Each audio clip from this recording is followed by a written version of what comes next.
What kids show gets more disturbing as you get older? Courage the Cowardly Dog. It was always scary, but once you grow up and can better interpret what's happening, holy crap, it's dark. Courage is an absolute treasure of a show. I wish they'd stick reruns of it on Boomerang at least. Just a heads up, the whole thing is on HBO Max. Just got Boomerang on Prime, strictly to watch a pup named Scooby-Doo, and ended up watching every single Scooby-Doo thing on there. And now I'm on to the 8th season of Courage. Mr. Meaty. Terrifying. So glad I never watched that as a kid. That goddamn tapeworm episode. I used to cry and run out of the room whenever a commercial for it came on. I hated that show lasted for as long as it did. That was a kid's show? Invader Zim. That show is seriously dark. The organs episode actually made me feel ill as a kid. I was surprised that got on TV. Great show. But boy, you're right. Are you referring to the one where Zim steals everyone's organs and that one kid gets his replaced with a gas heater? Because that haunted me for weeks. And there's the constant hooting of Zim's head pigeons as a sign of imminent attack and organ stealing. Creepy. Hey Arnold. Great show overall. Had some really dark things in it. You don't realize that until you watch it as an adult. The cool thing about it though is it takes some very real and heavy concepts and displays it in a way that kids will get it. It also respects what kids can handle understanding. Now I realize why adults also love that show. Helga's mom is an alcoholic. Poor Helga. She just generally had a shitty life. The fact that she becomes obsessed over Arnold because he's the only person who was ever nice to her is really sad. Not sure if disturbing is the right word, but anytime I rewatch Total Drama I'm amazed at how much they got away with. The scene where Heather's bikini top comes off immediately springs to mind here. But to be fair to TD, it's not really a kid's show, it was always marketed as a teen/young adult show. They actually animated it uncensored then went back and censored it. They still don't know how it got to YouTube. Definitely a horny producer.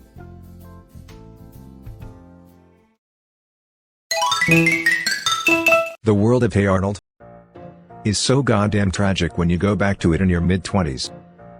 I love Hey Arnold, the dialogue and development of those characters was top-notch, but oh my goodness was Helga's family and backstory heart-wrenching. Mr. Wynn's backstory also. I remember that episode being one of the few cartoons that made me cry as a kid. You can offer me a diamond-plated pearl. I remember it scaring me back in the day too, but Courage the Cowardly Dog is some cursed content. Yes. This and a few episodes of Invader Zim are burned into my memory to the point where they still influence my nightmares. Is it the sausage episode of Invader Zim? No one expects body horror like that in a kid's show. You bet. The fast food scenes, germs are the ones I remember. Some of those might overlap. It's been a while. Animaniacs had some very questionable adult jokes that TBF would fly right over a child's head, but still, it's amazing what they slid in there. Mwah. Good night everybody. Basically the OG, that's what she said. Brain, the internet is the most powerful information sharing tool ever devised. And do you know what most humans use it for? Pinky, I do, but I don't think I can say it. That's from the newer version BTW. Hey. Fingerprints.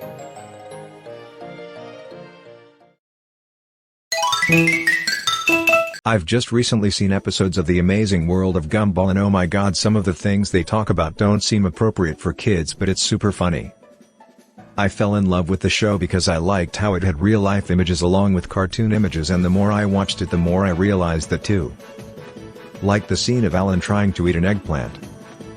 My mom loves it. I was passing through one day while she was watching it and I just thought, but I get it, it's a funny cartoon that's relatable, but more so for the parents than the kids watching LOL.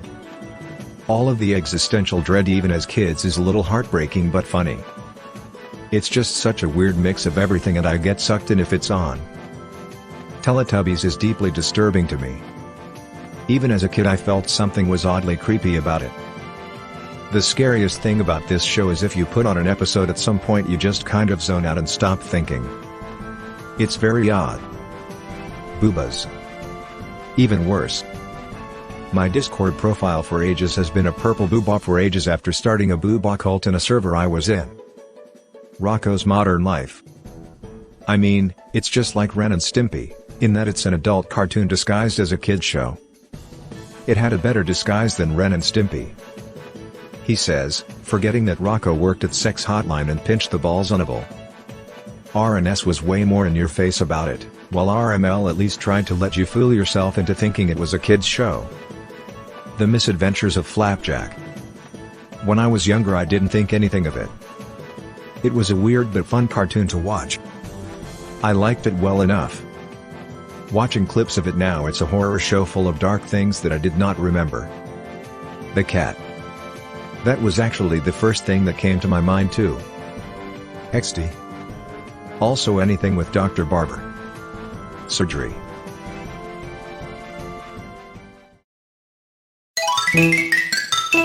Most Aussies would know the show Into the Night Garden. The other day I was looking through old toys from when I was like 2 to 5 years old. I came across a creepy toy and I realized it was an Into the Night Garden toy. I look back at it now, the garden is a forest and the characters are creepy AF. I remember that. That was my childhood. As someone from the UK I apologize for the fact that you also have to remember that. May I also remind you of Booba?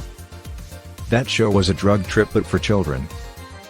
Adventure Time, a lot of the jokes are hidden adult jokes and some parts are just truly dark/sad. I binged it last year as the lockdowns began. It actually helped in a weird way. The show is a beautiful melancholy. Once the series really gets going it stops being a silly kids show and becomes an amazing epic told in 12-minute increments. I'm honestly thinking of just seeing the whole thing beginning to end. I tried doing it a few years ago after the finale. I saw it and had no clue of 80% of the stuff that was going on, but ended up quitting after the 6th season, got busy with school. It's a major source of nostalgia for me. I grew up on seasons 1 to 5, so maybe I'll try to check it out one day. Dude, when you get to the island episodes it's insane. Really, all those little final arcs are super good. Uncle Grandpa. It just looks weird. It gets weirder when you realize that Uncle Grandpa isn't confined to his own show and all of the crossover episodes are canon. Good morning. All night long. His head is literally a cock. SpongeBob. The secret formula starts looking like it's actually crabs when you get older. I remember one of the DVDs they did has a special feature you can turn on where you can select little buttons that appear throughout episodes and get random little bits of trivia from the cast and crew. Sandy's VA responded to the question of what's in a Krabby Patty with I don't know, but a lot of seahorses have been disappearing lately. NGL, the idea that Mr. Krabs sells horse burgers as a mystery meat of sorts is just so fitting that I personally internalize that as canon. It also makes the episode where SpongeBob tries to bring a seahorse to work kinda disturbing. Lamau.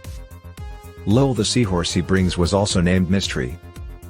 There's an episode where Patrick is having a snack, and drinking a glass of seahorse milk. I think it was just called Dinosaurs. I remember the little yellow baby dinosaur hitting his dad on the head, not the mama. Anyway, the last episode where they're waiting for death fucked with me. Also the deeper part of the planet that was accessed through a tunnel under the baby's crib. It's mostly hazy, but I remember a few episodes not exactly giving me nightmares but definitely keeping me up. Dinosaurs dealt with some pretty heavy topics. Still funny as an adult though. It was made to be funny for adults. Pretty sure it was a family sitcom and aired in prime time. TGIF.